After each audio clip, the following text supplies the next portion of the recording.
everyone, welcome back to Rolling Solo. My name is Adam Smith. I am very excited today as I am revisiting Final Girl from Ryder Games.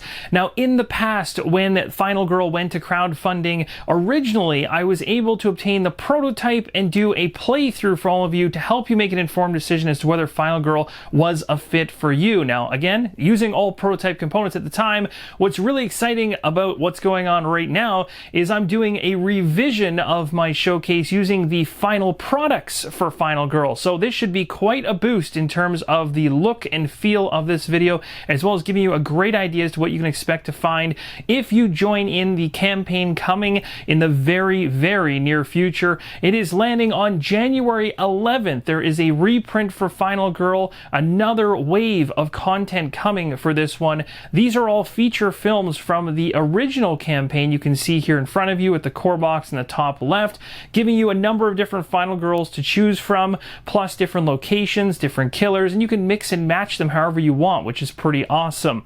So the new campaign is not just going to be a strict reprint, it will also add all kinds of new feature films into the fray, giving you even more options and boosting replayability that much more.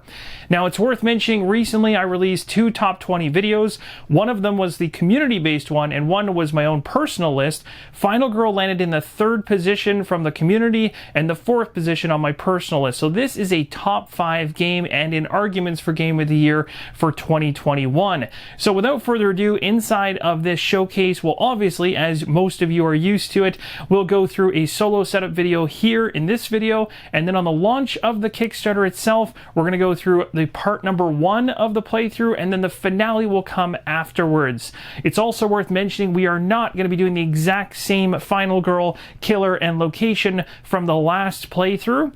We're going to be going ahead and using this individual up in the top right-hand corner. Her name is Asami, and it's going to be the killer Geppetto the Puppet Master, and we're going to be at a carnival. So this should be quite a different experience for you guys to watch, and hopefully it helps you out. With all the Final Girl boxes in front of you, the first thing you need to do, and you can do this by even just looking at the front of the feature filmed boxes, that's the ones with the Final Girls on the front, and it'll also mention the killer's name on one side, the location on the other. I've gone ahead and flipped over this feature film box just so you can see the location mentioned at the bottom right hand corner. It states Carnival of Blood. That's the location we're going to be in. But you also notice there was 2 Final Girls that come inside that feature film. So every feature film box has a number of Final Girls inside of it. I've also pulled those cards out, grabbed the miniatures for each of them, and it's worth mentioning it might be handy to take all of those Final Girls out of the feature films that you own and store them in the core box instead. It'll make setup that much easier later on. Now, what I've done here below the core box, and of course you need this core box in order to play the game, you can't just have the feature films. You get a core box, you open it up, and you're going to want to find your action cards, you're going to want to find your dice, trackers for health, any kind of victim meeples. In yellow you'll have special victim meeples, which are sitting down here, special tokens which you'll use of varying different types, and you're also going to have some trackers over here. These 3 things right here, along with their tokens, are considered the victim holding boards and the matching tokens that go with them based on their symbols. So once you have all that on the game table, you're ready to begin the setup. During this playthrough, I'll also be using the playmat set that came with the original Final Girl campaign. So you can see both of these laying out here. You're going to have one on the lower portion, one on the top. It's very easy to determine which one goes where. The Final Girl logo should be way up in the top right, and the artwork should actually connect between them. Just before we dive into the core box setup, I want to show you the differences between the playmat as well as the board that comes inside the core box. Of course, if you have the playmat, you're not going to need this board that's here in front of you. It is double-sided depending on what kind of difficulty you want to play at. So if you're using the board, you're going to flip it over in order to use the extreme horror side versus the regular side. And if you're using the playmat, you'll see there are 2 dials. The center dial in the middle is for normal play. The extreme dial on the outside is for the extreme horror mode. As I mentioned earlier on, I've already chosen my Final Girl, so I found the card for her, placed it in the specific slot on the playmat, as well as grabbed the miniature. It's worth mentioning when you're going through each of the boxes that you receive for Final Girl, you're going to want to check underneath of the trays, as there are some special things hidden inside each of the boxes. To ensure no spoilers around those secrets in the box, I'm not going to use any of them during gameplay. Now, what's really cool about the feature film boxes is that the box themselves are the actual location and killer boards you use when playing the game. So you'll see slots up here on the playmats for the killer board and location board. They are literally the magnetic covers of the feature film box, which will come apart. It's as easy as opening up a box, and the magnets that keep the lid on both sides closed are right on the binding, the side of the feature film box. And so you'll be able to actually see them. If you bend this up on the binding side, you'll see the magnet underneath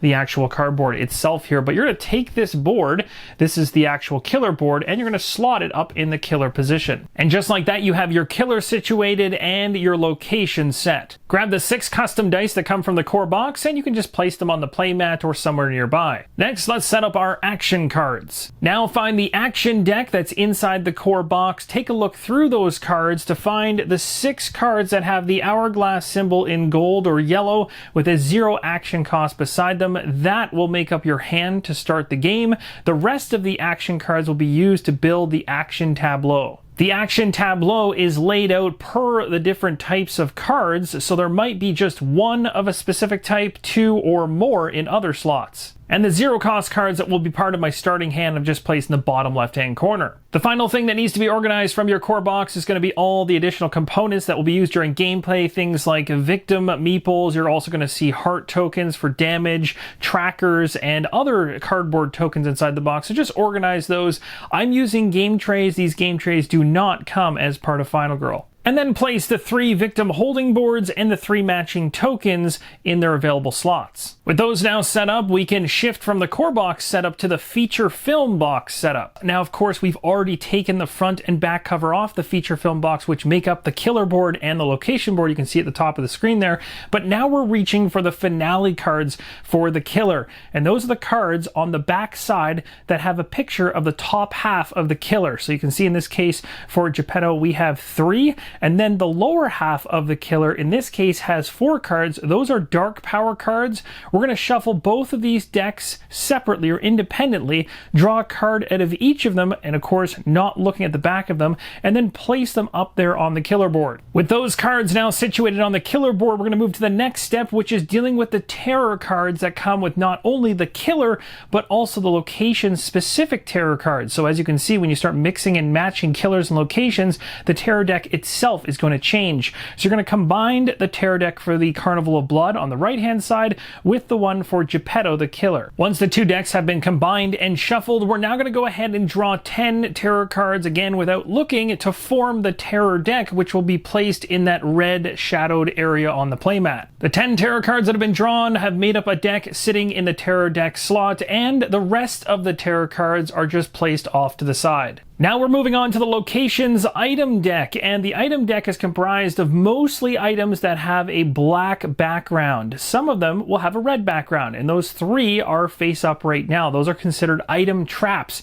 Take those out of the deck, then take the rest of the item cards, shuffle them all together. You're going to make 3 separate piles. You can see them watermarked on the playmat there. I've gone ahead and drawn 2 cards for each of the item decks, placed them face down. I have no idea what they are. We're not going to take the red background cards, the item cards, flip them over, shuffle them, and place one on top of each of the decks at random. The item trap cards were placed on top of each of the decks randomly. I then went ahead and shuffled each one independently, so I have no idea where those item traps are now.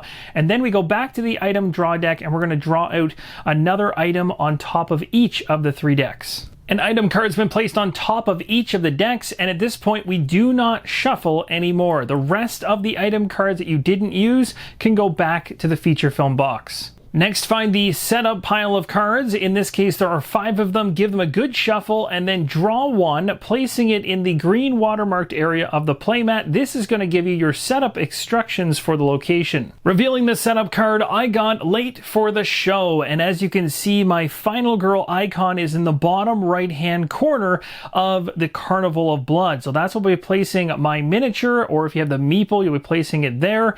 Where you'll see the K icon is where the killer killer is going to start. I'll be placing the killer's miniature at that location, and anywhere where you see numbers in any of the different locations of the Carnival of Blood, you're going to place that many yellow victim individuals or meeples in those locations. So I'm going to go ahead and populate the Carnival of Blood location board right now. And just like that, the Carnival of Blood location map has been all set up. We have our killer miniature right in the middle, a whole bunch of victims of varying numbers in different parts of the carnival, and we have our final girl, Asami, in the exit location in the bottom right. The next step is to set up the health not only for your final girl but also for the killer.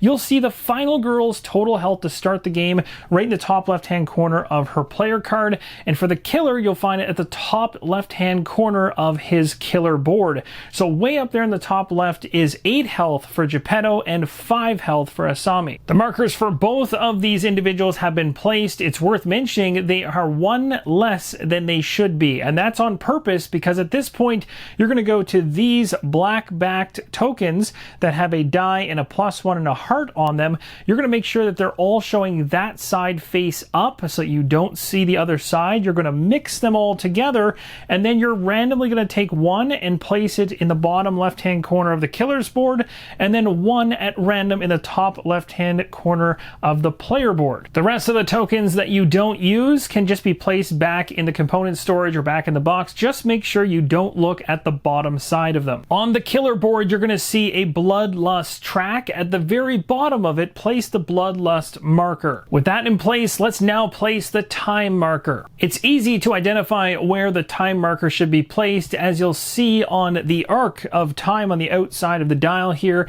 In the center, in the 6th position, it's highlighted in blue, and the marker itself is blue. We're now going to go ahead and place one of the red killer meeples on the circular horror track in the middle of this playmat here. We're playing on normal difficulties, so we'll be using the major dial here in the middle and not the one on the outside, which is for the extreme horror mode.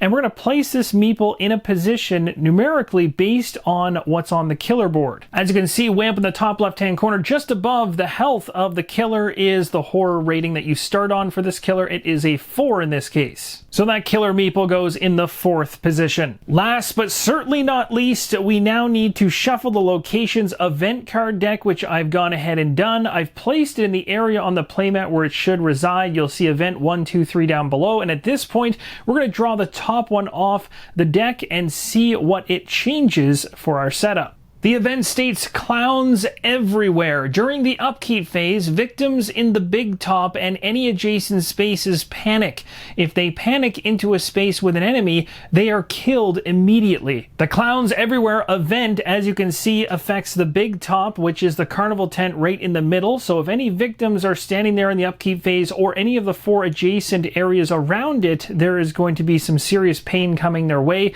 But we have to wait till the upkeep phase to see whether anything happens there. As you can see right now, the victims are far enough away, they're out of harm's way, but I'm sure things will change as we begin our playthrough. Now that's going to complete all the major steps of setup across the core components as well as whatever feature film that you're setting up. But remember, inside of each location and killer that you use, you're going to have a pamphlet for special setup instructions that might vary what's going on in the core rulebook. Plus, on the opposite side of both of these, there are special rules denoted for each of the unique things that the location and the killer brings to the equation. So in the case of the location itself, item traps and terror traps are really going to be a part of the Carnival of Blood.